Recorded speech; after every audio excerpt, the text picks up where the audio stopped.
My dear student, मैं आज class 10th का मैथ लेके उपस्थित हूँ। इसमें हम लोग जो है ज्योमेट्री का थ्योरम पढ़ रहे थे। आज इसी कड़ी में हम लोग जो है परिमेय नंबर 6.2 देखेंगे। यह परिमेय थेल्स परिमेय का विलोम है। इसका स्टेटमेंट यह है कि यदि कोई रेखा किसी त्रिभुज की दो भुजाओं को समान अनुपात में विभाजित करती है तो वह रेखा तीसरी भुजा के समांतर होती है। यह बात हम लोगों को सिद्ध करना है। इसका सॉल्यूशन में हम लोग क्या करेंगे कि सबसे पहले एक फिगर बनाते हैं ट्रिंगल का। इसमें एक जो है त्रिभुज हम लोग मान लिए हैं कि एक त्रिभुज है ABC। ABC एक त्रिभुज है और क्या करा है कि यदि कोई रेखा किसी त्रिभुज की दो भुजा में से हम लोग जो है एक भुजा AB लेते हैं और दूसरा भुजा AC लेते हैं। करा कि दो भुजाओं को समान अनुपात में विभाजित करती है तो भुजा AB को बिंदु D और भुजा AC को बिंदु E इसके द्वारा क्या करता है कि समान अनुपात में इसको जो है विभाजित किया जाता है। तब यह सिद्ध करना है कि यह बिंदु D और E को मिलाने से जो रेखा प्राप्त हुआ ये रेखा क्या होगा कि तीसरी भुजा के समानांतर होगा। यह बात हम लोगों को सिद्ध करना है।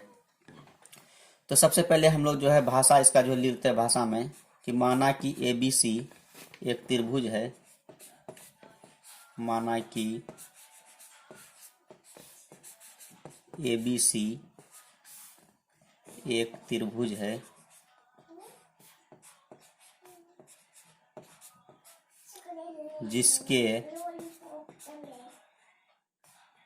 जिसके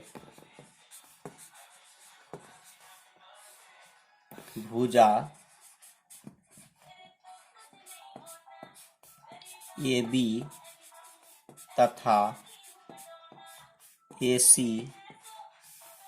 पर बिंदु D बिंदु ऐसे लिख सकते हैं भुजा AB तथा AC पर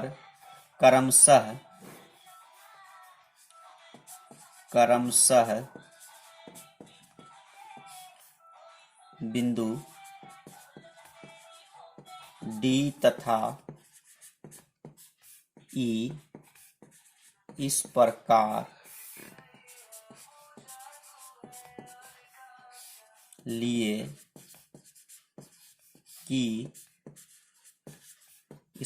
लिए या इस प्रकार काटे कि AD बाई DB बराबर AE बाई EC।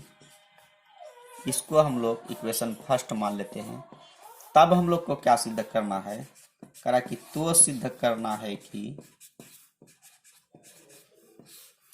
तब हम लोग को सिद्ध करना है कि ये जो रेखा DE खींचे हम लोग ये DE BC का क्या होगा कि पैरेलल होगा। इसको थोड़ा सा समझ लिए। हम ये लिखे हैं कि ABC एक त्रिभुज माने थे, इसलिए हम लोग लिख लिए हैं कि ABC क्या है कि एक त्रिभुज है। इसका भुजा AB और AC पर हम लोग बिंदु D और E इस प्रकार लिए हैं कि AD बाई DB बराबर है AE बाई EC का। अब हमको ये सिद्ध करना है कि ये D रेखा क्या होगा कि BC का समानांतर होगा। अब हम लोग क्या करते हैं इसमें जो है पहले रचना करते हैं।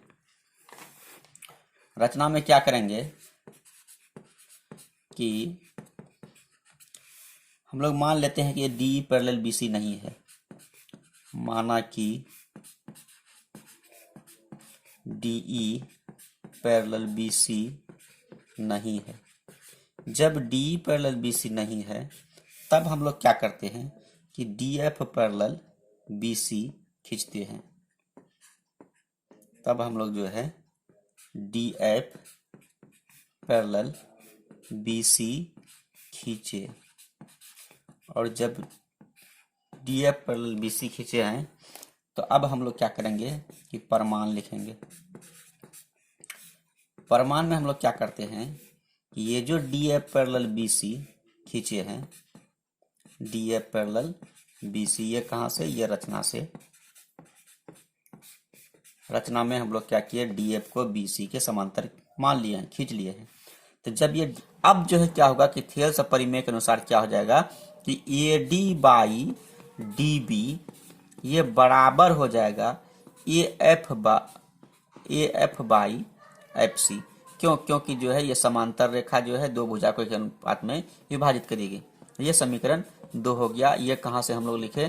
थेल्स प्रमेय से लिखते हैं यहाँ पे हम लोग, थेल्स प्रमेय से।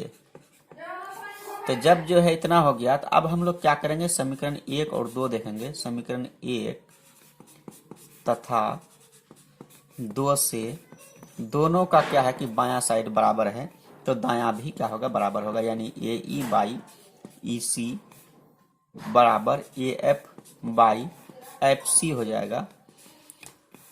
इतना आ गया। अब हम लोग जो है दोनों तरफ एक जोड़ देते हैं। दोनों तरफ